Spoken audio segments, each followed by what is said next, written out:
Hello guys, कैसे हो? आज टॉपिक हमारा। आज हम क्या पढ़े? हाँ, आज हम पढ़ेंगे फॉर्म्स। सो फॉर्म्स करने के लिए मैं यहाँ पर करूँगा एक कंपोनेंट को क्रिएट। सो एंगुलर के अंदर फॉर्म्स कौन से वो भी देख लेते हैं एंड देन स्टार्ट करेंगे। सो यहाँ पर मेरे पास यूट्यूब कंपोनेंट्स के अंदर ऑलरेडी बिल्ड है। तो ठीक है, अगर आपको पता नहीं कि वो कंपोनेंट्स के अंदर कहाँ किस तरह से आप जा सकते हो और हमें कंपोनेंट बनाना है, तो यहाँ पर पावर शेल जैसे ही ओपन करोगे आप, यहाँ पर आपको वो एंगुलर तक ले जाएगा, यानी आपके प्रोजेक्ट तक। तो यहाँ पर आप सी डी कर कर आप जा सकते हो। और एक वे है जो कि VS कोड हमें प्रोवाइड करके देता है। यहाँ पर कंपोनेंट को मैं राइट क्लिक करूंगा और राइट क्लिक करने के बाद यहाँ पर बोलूंगा न्यू फाइल। ओके। या फिर open integrated terminal. Second one, मैं यहाँ पर एक फोल्डर बनाना चाहूँगा और फोल्डर के अंदर एक फॉर्म्स क्रिएट करना चाहूँगा। सो उसके लिए मैं यहाँ पर एक न्यू फाइल बनाता हूँ। मैं खुद से बना सकता हूँ, कोई प्रॉब्लम नहीं है। तो फॉर्म्स, मैंने एक नाम दिया फॉर्म्स बोलकर। फॉर्म्स के अंदर दो तरह के फॉर्म्स होते हैं। सॉरी, फाइल नहीं बनाना चाहिए था मुझे, फोल्डर बनाना था। सो अब इसको मुझे डिलीट करना पड़ेगा। Right click and delete. So ये डिलीट हो जाएगा। So once again new folder and then यहाँ पर बोलूँगा फॉर्म्स। ओके।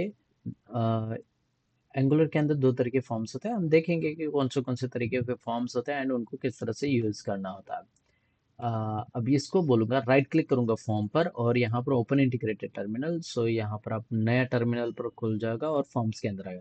सो यहाँ पर ng जनरेट, मैं थोड़ा सा ऊपर ले लेता हूँ। ng जनरेट कंपोनेंट, हमें कंपोनेंट बनाना है, मगर कंपोनेंट कौन से टाइप का बनाना है वो तो पता ही नहीं है। तो यहाँ पर एंगुलर्स के अंदर दो तरह के कंपोनेंट्स होते हैं जिनको बोला जाता है template driven forms and menu driven forms. So template driven form and reactive forms, menu driven और रिएक्टिव फॉर्म दोनों भी नाम दिया जाता है। सो टेम्पलेट ड्रिवन फॉर्म देख लेते हैं, template driven forms.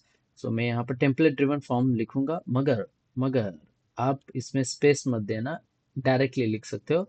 Forms component बोलकर आ जाएगा, हमें कोई प्रॉब्लम नहीं, उसका नाम कैसे भी आए। हमें बस टेम्पलेट ड्रिवन फॉर्म्स ऐसा बोलकर एक कंपोनेंट बनाना है। सो हमने ये कंपोनेंट बनाया फॉर्म्स के अंदर। सो ये कुछ टाइम ले सकता है और यहाँ पर फॉर्म्स के अंदर वो बना के दे देगा। Second one is reactive forms, जो कि मुझे ये भी बनाना है, तो वो भी बना लेते हैं। तो ठीक है, एक बन गया जो कि यहाँ पर आप देख सकते हो फॉर्म्स के अंदर टेम्पलेट ड्रिवन फॉर्म्स बन चुका है। सो मैं यहाँ पर वंस अगेन यहाँ पर क्या करना चाहूँगा, पेस्ट करना चाहूँगा। सो इसको अंदर ले लेता हूँ और ng जनरेट कंपोनेंट, और यहाँ पर बोलूंगा reactive forms, but reactive forms के बीच में स्पेस नहीं आना चाहिए। आप अंडरस्कोर और या फिर आप माइनस को यूज कर सकते हो। एंड ये भी बन के आ गया है। सो अगर मैं इसको बंद कर दूं, तो आप यहाँ पर फॉर्म्स के अंदर देख सकते हो reactive forms and template driven forms यहाँ पर दोनों बनकर आ चुके हैं। सो मैं यहाँ पर app dot component dot HTML में जाऊंगा, जो कि हमने डायरेक्टली देखा था, उसको मैं कमेंट आउट करूंगा और मुझे क्या चाहिए अब, टेम्पलेट ड्रिवन फॉर्म्स को यूज करना है। सो टेम्पलेट ड्रिवन फॉर्म्स के यहाँ पर टीएस में जाऊंगा और ऐप टेम्पलेट ड्रिवन फॉर्म्स, इसको कॉपी किया।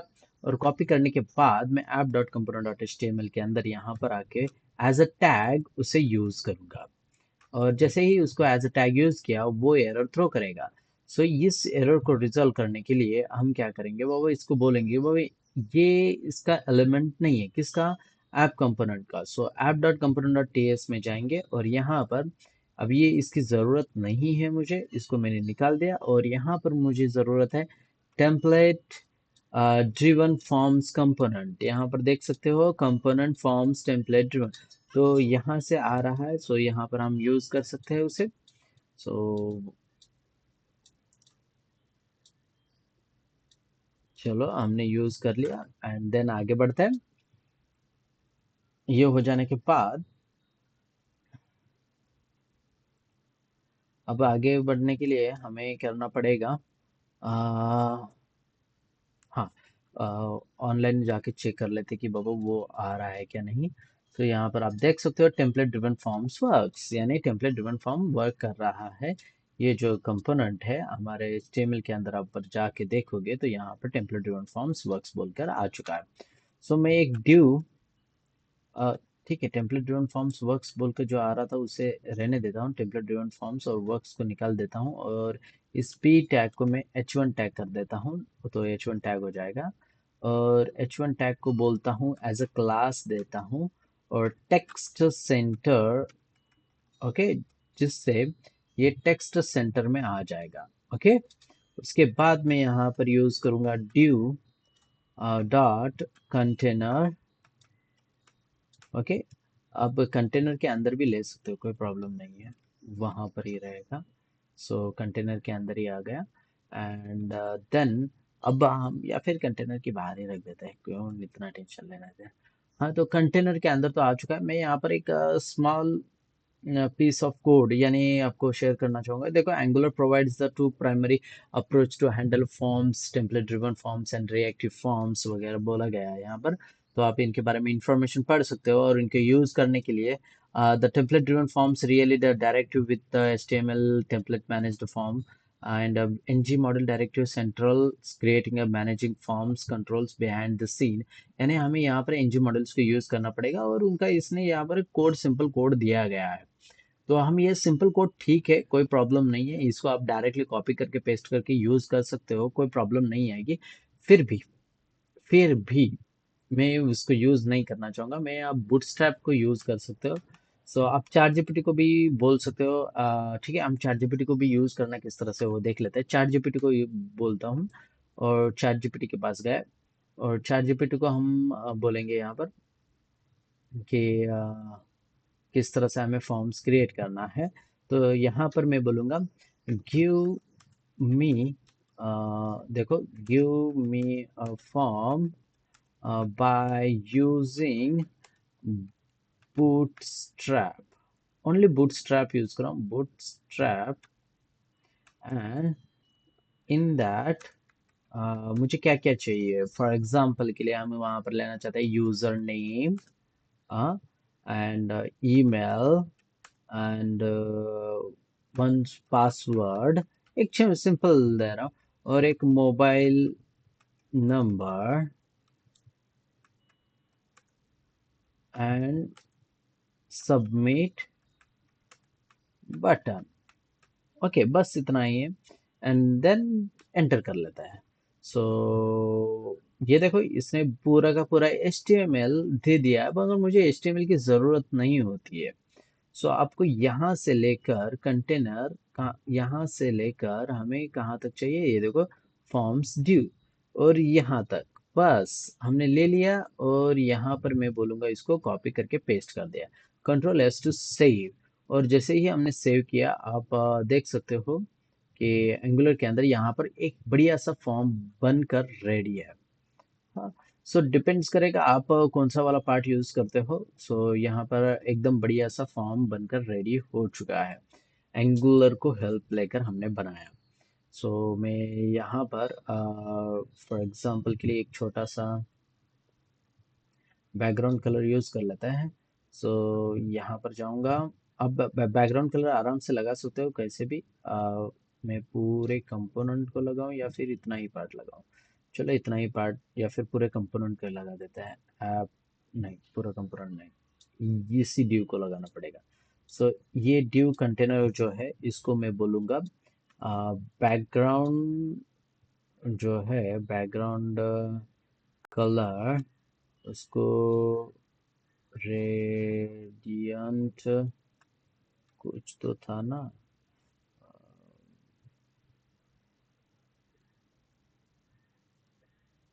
ब्रैड,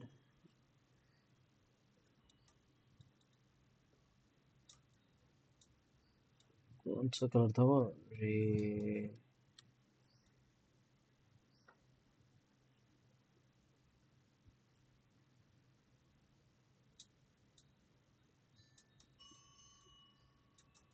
आ, मुझे वो कलर नहीं मिल रहा, वो बहुत ही बढ़िया है। उसको क्या बोलते हैं उसको,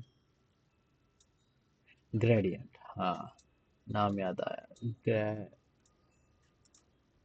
ग्रेडियंट,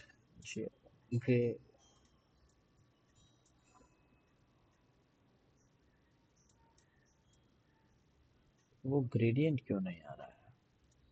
उसको कुछ तो बोला जाता है, नाम याद नहीं है, बट इट्स गुड। यानी वो बहुत अच्छे से, ठीक है जाने दो ना, उसको नाम से लेकर क्या करें। मैं एक, हाँ चलो ये ठीक है, यही बढ़िया लग रहा है, देख सकते हैं हम। यहाँ पर आप देख सकते हो, ये देखो बढ़िया लग रहा है। यानी आपको दिखना चाहिए, बस मुझे उतना काम करना है, बाकी कुछ नहीं, आपको दिखाने के लिए। सो यहाँ पर कंटेनर तो है, कंटेनर को मैं और एक नाम दे देता हूँ, फॉर्म बोलकर एक नाम दिया है क्लास को। सो इस फॉर्म को मैं यहाँ पर बोलूँगा डॉट फॉर्म, और फॉर्म को लगा लेते हैं ये वाला कंट्रोल एस टू सेव, और आप यहाँ पर, ओके फॉर्म को नहीं लगा, अच्छा इसको सेव नहीं किया, कंट्रोल एस टू सेव, और यहाँ पर लग गया। फॉर्म को यहाँ पर हमने लगाया था, सो ये हो गया। और यहाँ पर बटन को भी मैं as a class text centre कर देता हूँ, टेक्स्ट सेंटर, और ये टेक्स्ट सेंटर हो जाएगा। मे बी उस टेक्स्ट सेंटर है, इसकी वजह से नहीं आ रहा है। सो ठीक है, रहने देते हैं, क्या हमारा क्या जा रहा है, हाँ बस हमें समझ में आना चाहिए। हाँ ठीक है। और ये है मेरे पास एक फॉर्म। अगर ये एक नॉर्मल फॉर्म है जिसके अंदर यहाँ पर फॉर्म यूज किया गया है, मगर यहाँ पर जैसे ही मैं सबमिट करूंगा तो ये पेज रिफ्रेश हो जाता है, आप देख सकते हो पेज रिफ्रेश हो जाता है, रिलोड हो जाता है, जो कि नहीं होना चाहिए। सो रिलोड नहीं होने के लिए हम यहाँ पर क्या करेंगे, तरीके हैं, बहुत तरीके होते हैं कि बाबा इसको किस तरह से यूज़ किया जाए। एक फॉर्म हमने यूज़ किया है, सो फॉर्म के लिए वो, इस फॉर्म को मुझे नाम देना पड़ेगा कि बाबा आप नाम क्या देना चाहते हो। सो मैं यहाँ पर एक लॉगिन फॉर्म नाम दे देता हूँ। सो यहाँ पर बोलूँगा हैशटैग लॉगिन फॉर्म, इसको बोला जाता है, आप इसको कुछ तो नाम बोला जाता है, मैं भूल गया। अगर आप एक नेम प्रोवाइड कर सकते हो टैग को, तो मैंने यहाँ पर लॉगिन फॉर्म इस तरह से दे देता हूँ, लॉगिन फॉर्म, ये एक नाम है, लॉगिन फॉर्म बोलकर हमने दे दिया। सो यहाँ पर ही मैं एक और एक एनजी सबमिट बोलकर एक आता है, एनजी बटन सब, नहीं ये नहीं, एनजी सबमिट। सो इसको मुझे प्रॉपर्टी बाइंड करनी होती है, और यहाँ पर बोलूँगा एनजी सबमिट। सो ये एनजी सबमिट आपको नजर नहीं आएगा, सो वो नजर आने के लिए मैं यहाँ पर जाऊंगा और यहाँ पर बोलूंगा कॉमन मॉड्यूल, एक मैंने इंपोर्ट किया, एंड देन लेट्स ट्राई करता हूँ यहाँ पर एनजी सबमिट, क्यों नहीं आ रहा है NG submit. So I think NG submit इसका नहीं है। सो मैं यहाँ पर एक और एक लूंगा, जिसको बोला जाता है कॉमन मॉड्यूल्स हो जाने के बाद फॉर्म्स मॉड्यूल, फॉर्म्स मॉड्यूल, और फॉर्म्स मॉड्यूल हो जाने के बाद यहाँ पर बोलूंगा, अब यहाँ पर नजर आएगा। सो एन जी सबमिट, यहाँ पर नजर आया एन जी सबमिट। जैसे ही मैं एन जी सबमिट करूंगा, तो एन जी सबमिट किसको करना है, सो मैं यहाँ पर बोलूंगा लॉगिन फॉर्म को एन जी सबमिट करना है। बट लॉगिन फॉर्म क्या है, तो लॉगिन फॉर्म मेरा जो है वो एक फॉर्म है। सो यहाँ पर कुछ देने की जरूरत नहीं है, एनजी फॉर्म ठीक है, देख लेते हैं। तो ये हो जाने के बाद यहाँ पर उन्होंने दिया है एनजी फॉर्म बोलकर, उसको एक नाम दे दो। सो एज अ कंसिडर कर लेते हैं, देखते हैं हम उसको क्या प्रॉब्लम आती है, एंड लेट, उसको मिनिमाइज कर देता हूँ, क्लोज कर देता हूँ, और इसको भी क्लोज। अब बुटस्ट्रैप की ज़रूरत नहीं है हमें, इसकी भी ज़रूरत नहीं है। अब ये हो जाने के बाद मैं इसको फिर से सबमिट करूंगा, अब देखो आप रिलोड नहीं हो रहा है, अब यहाँ पर मैं सबमिट कर रहा हूँ, रिलोड नहीं हो रहा है। तो यहाँ पर इंस्पेक्ट करके एरर देख सकते हैं हम, एरर दिखता है क्या, एरर भी नहीं है। सो यहाँ पर कोई प्रॉब्लम नहीं है अभी फिलहाल के लिए। सो टेम्पलेट ड्रिवन फॉर्म का मीनिंग ये होता है कि जो भी काम करोगे वो सारा कुछ आपका फ्रंट एंड ये ही रहेगा, यहाँ पर ही करोगे आप, टीएस में कुछ छेड़खानी नहीं करोगे। सो यहाँ पर मैं जैसे ही हम सबमिट करेंगे तो यहाँ लॉगिन फॉर्म यानी सबमिट हो जाना चाहिए। मगर लॉगिन फॉर्म सबमिट हो जाना चाहिए किसको, तो मैं यहाँ पर बोलूँगा एनजी सबमिट ना। तो यहाँ पर मैं एनजी सबमिट क्या बोला था, लॉगिन फॉर्म। सो लॉगिन फॉर्म एनजी सबमिट करने पर लॉगिन फॉर्म कॉल हो जाएगा। ठीक है, मैं उससे नहीं करना चाहूँगा, इसको मैं बाद में दिखाता हूँ, मैं आपको यहाँ से दिखाऊंगा। यहाँ पर ऑन सबमिट नहीं, हमारे पास डायरेक्ट क्लिक इवेंट होता है। क्लिक के अंदर मैं यहाँ पर बोलूँगा लॉगिन फॉर्म, एक नाम दे देता हूँ लॉगिन फॉर्म, और ये एक मेरा फंक्शन है। सो इस फंक्शन को मैं यहाँ पर यूज़ करूँगा, टीएस में अंदर बनाना पड़ेगा। सो यहाँ पर बोलूँगा लॉगिन फॉर्म एक फंक्शन है, और वो एक्सेप्ट कर रहा है एक डेटा को, यानी लॉगिन डेटा, एक नाम दे देता हूँ जो कि किसी भी टाइप का हो सकता है, यहाँ पर आ जाएगा। सो उसको प्रिंट करने के लिए मैं लॉग यूज करूंगा, लॉग के अंदर बोलूंगा लॉगिन डेटा को प्रिंट कर दे। ठीक है, और ये वाला पार्ट हो जाने के बाद यहाँ पर लॉगिन फॉर्म के अंदर मुझे बताना पड़ेगा आप सबमिट करने वाले हो किसको, लॉगिन फॉर्म को। यहाँ पर मैं बोलूंगा लॉगिन फॉर्म, बस लॉगिन फॉर्म यहाँ पर दे दिया तो हो जाएगा क्या, नहीं। The element in the DOM is allowed to access and cause the modification accept forms will as access to its component model reference, okay. Dot value अगर कर देता हूँ, नहीं एक्सेप्ट कर रहा है, लॉगिन फॉर्म तो हमने दे दिया। और ये यहाँ पर मैं बोलता हूँ लॉगिन फॉर्म तो है ये। इसको बोलूँगा यहाँ पर डेटा, एनी टाइप का डेटा को नहीं एक्सेप्ट कर, कुछ भी डेटा आ जाए उसको एक्सेप्ट कर। बट ये एक्सेप्ट नहीं कर रहा है login form data, it's just any type का डेटा है। एनी टाइप का डेटा को एक्सेप्ट कर सकता है। क्या बोल रहा है इसको, reference this expression is not callable, HTML has no call signature, DOM it's allows to access to modification, okay. तो मैं इस लॉगिन फॉर्म को बोलूँगा एज टू ng फॉर्म है। ng फॉर्म है, फिर भी यहाँ पर नहीं जा रहा है। ng form has no call signature, type ng form. ठीक है, यहाँ से क्यों नहीं जा रहा है data, so maybe it's it's just one issue. ठीक है, यहाँ पर कर लेता हूँ। N G submit, N G submit करूँगा और यहाँ पर कॉल करता हूँ लॉगिन फॉर्म को। अच्छा 1 मिनट, मैंने यहाँ पर क्या किया था, लॉगिन फॉर्म डेटा इस तरह से लिख देता हूँ, और यहाँ पर बोलूँगा login form data, and then उसके अंदर मैं ट्रांसफ़र करना चाहूँगा मेरा login form, sorry login form, ये इस तरह से होता है, मैंने गलती से सेम नेमिंग कन्वेंशन फॉलो किया, उसका इशू था। ठीक है, लॉगिन फॉर्म यहाँ पर आ चुका है। तो लॉगिन फॉर्म, अभी एनजी फॉर्म को निकाल देता हूँ, प्रॉब्लम क्या आती है मुझे उसको दिखाना था।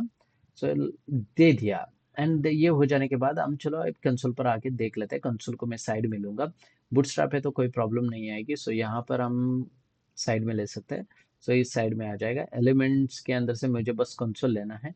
कंसोल पर अब यहाँ पर मैं कुछ फॉर एग्जांपल के लिए ईमेल दे देता हूँ, और password 123, and it's just a number, it's just a number दे देते हैं, एंड सबमिट करता हूँ। यहाँ पर आप देख सकते हो form NG submit unconnected references and वगैरह वगैरह वगैरह, यहाँ पर डेटा आ रहा है। मुझे ये नहीं चाहिए था, मुझे वो नहीं चाहिए था, वो नहीं चाहिए था। वो नहीं चाहिए तो क्या चाहिए, डॉट वैल्यू यहाँ पर करके देख लेते हैं। डॉट वैल्यू जब भी करूँगा, ये मुझे एरर क्रिएट करेगा कि the property value comes from the index signature, it must be accessed with the value. यहाँ पर बोलूँगा एनजी फॉर्म, ये नहीं है, ये देखो एनजी फॉर्म दे दिया, अब यहाँ पर वैल्यू आया है और यहाँ से डेटा चला गया। वंस अगेन हम यहाँ पर कुछ डेटा ले लेते हैं। आपको कोई देखने को मिलेगा डेटा क्या क्या प्रॉब्लम आता है। यहाँ पर फॉर एग्जांपल कुछ भी दे देता है, एंड 123, एंड यहाँ पर मोबाइल नंबर, एंड सबमिट कर लेता है। तो यहाँ पर कुछ तो डेटा आया है, मगर यहाँ पर प्रॉपर वे में डेटा नहीं आया है, मगर कुछ तो इंपोर्ट हुआ, एंड कुछ एम्प्टी है, ब्लैंक है। ये ब्लैंक किसके वजह से है कि बाबा हमने यहाँ पर एनजी फॉर्म तो बोल दिया, मगर उसके हर एक एलिमेंट इसका ही हिस्सा है ये हमने बताया ही नहीं। सो यहाँ पर मैं इस टेक्स्ट को बोलूँगा एनजी मॉडल, बस एनजी मॉडल बता देना है आपको। बट ये एनजी मॉडल बिलोंग्स करता है फॉर्म्स मॉडल से, सो आपको कोई प्रॉब्लम नहीं आएगी, आप ये नोट डाउन कर लेना। सो एनजी मॉडल, अगर आप गलती से यहाँ से फॉर्म्स मॉडल को हटा देते हो, फॉर एग्जांपल यहाँ पर जाऊँगा और यहाँ से फॉर्म्स मॉडल को हटा देता हूँ, सो वो एरर थ्रो करेगा आपको। यहाँ पर आप देख सकते हो एरर है, इशू है, एरर है। तो ये इस एरर को रिजॉल्व करने के लिए आपको कंपलसरी यहाँ पर फॉर्म्स मॉडल रहना जरूरी है। सॉरी, यहाँ पर बोलूँगा कंट्रोल सेट और यहाँ पर आ चुका है। So NG model common model and forms model के बिलोंग करता है। सो यहाँ पर सॉरी, कॉमन मॉडल से बिलोंग करता है। सो आप यहाँ पर कंपलसरी एनजी मॉडल को यूज करो। अभी एनजी मॉडल को यूज करने का फायदा क्या होगा, अब यहाँ पर देख सकते हैं एनजी मॉडल को तो यूज किया है। देखो, if NG model is used within a form tag, either the name attribute must be set in a log control must be defined in a standalone in the ng model, input person dot first name and वगैरह वगैरह वगैरह। आप ng model अगर use करते हो तो वहां पर आपको नेम एट्रीब्यूट यूज करना जरूरी है। यहाँ पर कहीं पर नेम एट्रीब्यूट नहीं है। सो यहाँ पर मैं एक नेम एट्रीब्यूट यूज करूंगा। नेम एट्रीब्यूट को नाम देता हूँ यूजर नेम। आप नाम कुछ भी ले सकते हो। और अब यहाँ पर रिफ्रेश करूंगा और यहाँ पर एरर चला गया। अब ये एरर नहीं है, अब यहाँ पर एरर नहीं है। और यहाँ पर आप देख सकते हो ईमेल, वन सेकेंड मैं एंटर करूंगा और सबमिट कर देता हूँ। और यहाँ पर आप देख सकते हो ओनली यूजर नेम आया है। तो इसकी तरह हम क्या कर लेते हैं, सेम नेक्स्ट है। देखो, इनपुट टैग को करना है ना कि लेबल को करना है। इनपुट टैग के अंदर हम यहाँ पर लिखेंगे NG model. First NG model जैसे ही लिखोगे यहाँ पर आपको एरर शो करवाएगा। एरर शो करवाएगा कि बाबा आप बोलो, वो एक रीजन भी दे देता है किस तरह से करना है। और यहाँ पर बोल देता है कि तो आपने यूज किया है, स्टैंडअलोन है, फिर भी आपने यूज किया है, सो वहाँ पर आप बताओ उसे कि क्या है। सो यहाँ पर मुझे नेम एट्रीब्यूट देना जरूरी है। नेम एट्रीब्यूट के अंदर मैं यहाँ पर यूज करूंगा ईमेल। ठीक है, अब यहाँ पर एरर चला जाएगा, रिफ्रेश करता हूँ तो यहाँ से एरर चला जाता है। सो सेम अब यहाँ पर आप देख सकते हो, मैं दिखाता हूँ ईमेल को भी यूज करके। ईमेल यूज किया एंड सबमिट किया। सर आपने ये नहीं यूज किया, ठीक है, यहाँ पर मैंने ये इनपुट दे देता हूँ और आप देख सकते हो इनके आंसर नहीं आएंगे। ओनली आप यहाँ पर डेटा देख सकते हो, ईमेल एंड यूजर नेम यहाँ पर नजर आ रहे होंगे। सो इस तरह से मैं क्या करूंगा, यहाँ पर ईमेल एंड पासवर्ड को भी ले लेते हैं एनजी मॉडल, सबसे important NG model. And then यहाँ पर नेम एट्रीब्यूट यूज करूंगा as a password. So password आ जाएगा। और last one is NG model और यहाँ पर नेम एट्रीब्यूट दे दूंगा और यहाँ पर मोबाइल। सो यहाँ पर आप देख सकते हो यहाँ पर पूरा का पूरा डेटा आ चुका है। और यहाँ पर मैं ईमेल भी एंटर करूंगा, पासवर्ड 123 एंड यहाँ पर हम देखेंगे मोबाइल नंबर भी। और सबमिट किया और यहाँ पर आप देख सकते हो डेटा आपका पूरा का पूरा डेटा एज इट इज यहाँ पर नजर आ रहा है। सो यही डेटा यहाँ पर फ्रंट एंड पर दिखा सकता हूँ, कोई प्रॉब्लम नहीं है। सो मैं इसी के अंदर जाऊंगा, थोड़ा सा ग्लिच है, ओके ठीक है। और यहाँ पर एक forms data which is colon, यहाँ पर बोलूंगा एनी टाइप का डेटा रहेगा। सो एनी टाइप का डेटा रहेगा और यहाँ पर मैं बोलूंगा जो भी मेरे फॉर्म्स डेटा है उसके अंदर सेट कर दे लॉगिन लॉगिन डेटा को। हमने बस यही बोल दिया। और फॉर्म्स डेटा को क्या करूंगा मैं, फ्रंट एंड पर शो करवाने के लिए मैं यहाँ पर स्टार्टिंग में शो करवाऊंगा कि बाबा आपको दिखाने के लिए जस्ट इंटरपोलेशन के अंदर मैं यहाँ पर फॉर्म्स डेटा को दिखाऊंगा। सो यहाँ पर कुछ नज़र नहीं आ रहा है। और यहाँ पर मैं फिर से वन एंट्री करवाऊंगा और आप चेक कर सकते हो कि यहाँ पर डेटा आ रहा है क्या नहीं। एकदम सिंपल फॉर्म है जो कि सारा कुछ कंट्रोल होता है आपके HTML से। और यहाँ पर ऑब्जेक्ट ऑफ ऑब्जेक्ट आया है। अब इसका रीजन ये है कि हम जेसन फॉर्मेट को सेट नहीं कर सकते। सो इसके लिए ये जेसन डेटा आता है, जेसन डेटा को हम कन्वर्ट करना पड़ता है। तो यहाँ पर मैं एक जो कि हमने सीखा नहीं है उसको यूज करूंगा। और देन ठीक है, यहाँ पर डॉट मैं यहाँ पर बोलूंगा यूजर नेम। सो यूजर नेम को यूज कर लेते हैं, डॉट यूजर नेम बोलकर। ये देखो यहाँ पर यूजर नेम आ चुका है। और ऐसे ही मैं यहाँ पर बहुत सारे डेटा ले सकता हूँ, फॉर्म्स, यूजर नेम एंड यहाँ पर बोलता हूँ ईमेल, ओके। और यहाँ पर बोलता हूँ पासवर्ड, और आप देख सकते हो यहाँ पर डेटा आ चुका है, मगर इनके बीच में स्पेसेस नहीं है। स्पेसेस तो नहीं आएगा यहाँ पर, मैं जस्ट आपको दिखाने के लिए कर रहा हूँ, हाँ, कि आप डेटा को किस तरह से यूज़ कर सकते हैं। देखो सुजीत एंड @ एंड 1 2 3, ये सारा कुछ डेटा जो कि है यहाँ का डेटा है, जो कि यहाँ का डेटा यहाँ पर आपके सामने नज़र आ रहा है। मैं यहाँ से चेंज करूँगा तो फॉर एग्जांपल मॉन्स्टर ले लेते हैं, और ईमेल यहाँ पर तुका @ 1 2 3, एंड यहाँ पर पासवर्ड 1 2 3 4 5 6 7 8 9, एंड यहाँ पर मोबाइल नंबर कुछ भी रैंडमली ले लेता हूँ, और यहाँ पर सबमिट कर लेता है। तो यहाँ पर आप देख सकते हो सारा कुछ डेटा यहाँ पर आ रहा है। ये पासवर्ड है 1 2 3 4 5 6 7 8 9, ये पासवर्ड है। यहाँ पर आप देख सकते हैं पूरा का पूरा डेटा यहाँ पर आपके सामने नज़रों के सामने नज़र आ रहा है। सो ये होता है टेम्पलेट ड्रिवन फॉर्म, जिसके बारे में हमने इन्फॉर्मेशन दी थी। और ये read undefined and user name and वगैरह, ये बिकॉज इसकी वजह से है। सो ये इसको हम कमेंट आउट करेंगे, इसका कोई प्रॉब्लम नहीं है, हम उस तरह से डेटा तो नहीं दिखाएंगे, जस्ट दिखाने के लिए मैंने आपको ये वाला पार्ट लिया था। सो आई थिंक आपको ये सारा कुछ पार्ट समझ में आ चुका है, और हमने बहुत बड़ा वीडियो बन चुका है। प्लीज़ मेक श्योर कि बाबा आप प्रैक्टिस कर रहे हो, और एक कमेंट आउट कर सकते हो अगर कोई प्रॉब्लम आता है। ये just a template driven form है। Second one is reactive form, जो कि हम नेक्स्ट वीडियो के अंदर देखेंगे। देखो आपका वीडियो बड़ा हो सकता है, छोटा हो सकता है, बस एक जस्ट प्रैक्टिकल के लिए बनाया गया ट्यूटोरियल है। सो आप यहाँ से प्रैक्टिस करो एक समझने के लिए, जो कि बेसिक एग्जाम्पल है, सबके लिए होना चाहिए, इसके लिए मैंने बनाया है। सो टाटा बाय बाय एंड खुदा हाफिज।